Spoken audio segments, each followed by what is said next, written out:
Welcome to icon news. నేను మీ పవన్ కృష్ణమూర్తి.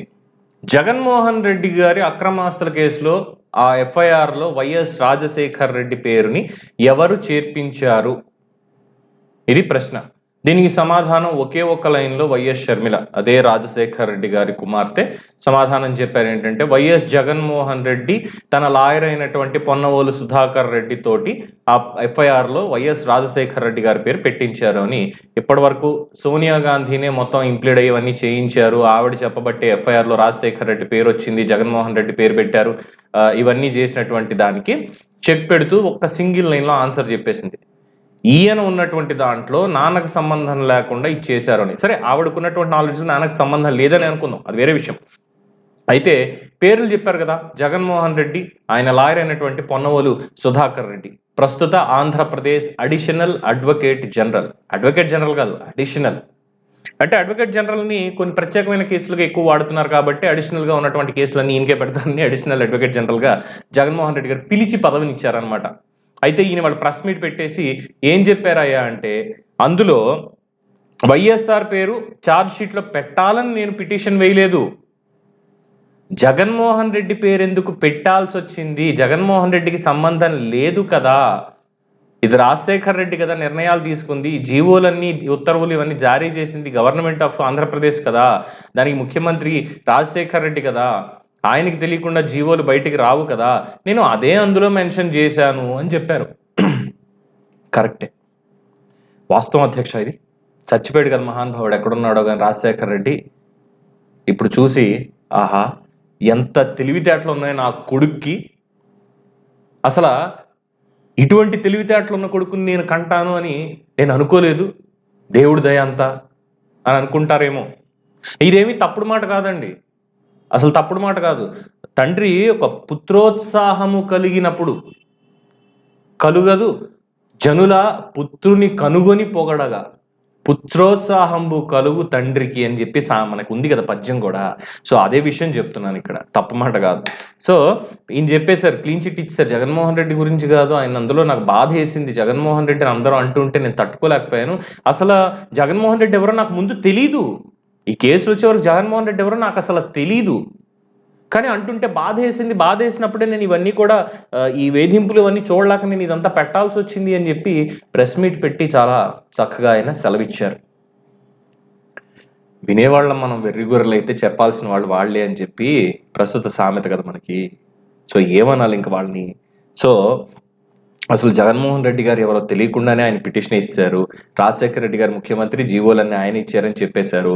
తద్వారా FIR అనేది ఫైల్ అయింది, ఎఫ్ఐఆర్లో ఆయన పేరు అనేది చేర్చబడింది. వెంటనే జగన్మోహన్ రెడ్డి గారు అధికారంలోకి వచ్చిన వెంటనే అడిషనల్ అడ్వకేట్ జనరల్ అనేటువంటి ఒక పదవిని పొన్నవోలు సుధాకర్ రెడ్డి గారికి ఇచ్చేశారు. అయితే దీనికి ఇంకోటి చెప్పుకుంటున్నారు ఆయన, ఏంటంటే పొన్నవోలు సుధాకర్ రెడ్డి గారి టాలెంట్ చూసి మాత్రమే జగన్మోహన్ రెడ్డి గారు ఆయనకి అడిషనల్ అడ్వకేట్ జనరల్ పదవి ఇచ్చారుట. షర్మిల గారు ఇటీవల కాలంలో చూడలేదా అన్నారు. అబ్బా ఎన్ని చూడలేదండి, ఎన్ని చూడలేదు. జస్టిస్ రాకేష్ కుమార్ గారి దగ్గర నుంచి కూడా చూస్తూనే వస్తున్నాం కదా. ఏ కేసు అయితే హెబియస్ కార్పస్ పిటిషన్, నేను ఇప్పుడు కనుక వీటిని విచారించకపోతే నా కెరియర్లో మచ్చగా మిగిలిపోతాయి అని చాలా బాధపడి ఆక్రోశించినటువంటి వ్యక్తి, ఉన్నత విలువలు ఉన్నటువంటి జస్టిస్ రాకేష్ కుమార్ గారు. మట్టిలో మాణిక్యం అంటాం చూసారా, అలాగా ఆయన చాలా నిబద్ధతతో ఇవి నేను క్లియర్ చేయాలి అనుకుంటే మీరు అసలు ఈ కేసులు విచారించడానికి వీలు లేదు. Super talent. అక్కడి నుంచి చూస్తున్నాం అమరావతికి సంబంధించినటువంటి పిటిషన్లు, స్కిల్ డెవలప్మెంట్ కేసు మొదలైన దగ్గర నుంచి ఇన్నర్ రింగ్ రోడ్ కావచ్చు, అమరావతి విషయం కావచ్చు, ప్రతి దాంట్లో సదరు అడిషనల్ అడ్వకేట్ జనరల్గా ఉన్నటువంటి పొన్నవోలు సుధాకర్ రెడ్డి గారి టాలెంట్ అనేది మనం చూసాం. At the same time he has no right to conduct a press meet as additional advocate general. ఒక అడిషనల్ అడ్వకేట్ జనరల్గా ఆయనకి ప్రెస్ మీట్లు పెట్టేటువంటి అధికారం లేదు. బట్ ఈ క్రాస్డ్ ఇట్.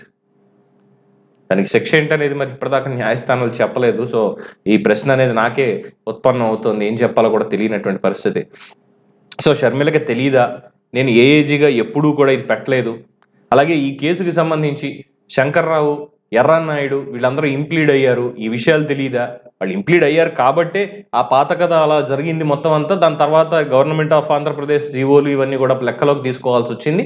అందుకే అక్కడ వచ్చింది. ముఖ్యంగా జగన్మోహన్ రెడ్డిని నిందిస్తూ వేధిస్తుంటే తట్టుకోలేకపోయాను నేను తట్టుకోలేకపోయాను అని చెప్తున్నారు ఆయన. ఇంకెలా తట్టుకుంటారో తెలియట్లా. ఆంధ్రప్రదేశ్ ప్రజలు ఆయన ప్రతిభా పాటవాల్ని చూసి తరించారు. అంటే ఒక ఆంధ్రప్రదేశ్ తెలంగాణ హైకోర్టులో లైసెన్స్ ఉండి ప్రాక్టీస్ చేస్తున్నటువంటి ఒక సీనియర్ కౌన్సిల్, నాకు ఒక మిత్రులు ఉన్నారండి, బయో చాలా పెద్ద ఆయన, నాకు మిత్రులు. సార్ ఏంటండి ఒక వీడియో అనేది బయట చక్కర్లు కొడుతుంది, మీరు చూసే ఉంటారు, మరి ఇది ఎవరిదో అంటున్నారు, అడిషనల్ అడ్వకేట్ జనరల్ గారు అంటున్నారు, ఆంధ్రప్రదేశ్ టాలెంట్ అలా చూపించుకున్నారు.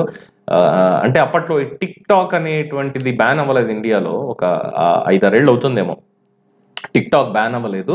సో దాంట్లో సదరు టాలెంట్ చూపించుకోవడానికి ఉన్నటువంటి ఒక ప్లాట్ఫామ్, అనేక మంది నటీనటులు కూడా దాని నుంచి వచ్చారు అనుకోండి, అది వేరే విషయం.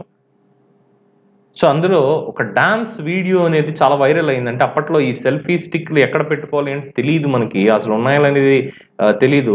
సెల్ఫీ కెమెరాల్లో రికార్డ్ చేసుకోవచ్చు ఇలాగా అన్నటువంటి ఆప్షన్ ఆ రోజుల్లో నాకైతే సరిగా లేదు. ఏదో ఫోటోలు తీసుకోవడానికి తప్పితే పెద్దంత ఏమీ లేదు 5-6-7 ఏళ్ల క్రితం.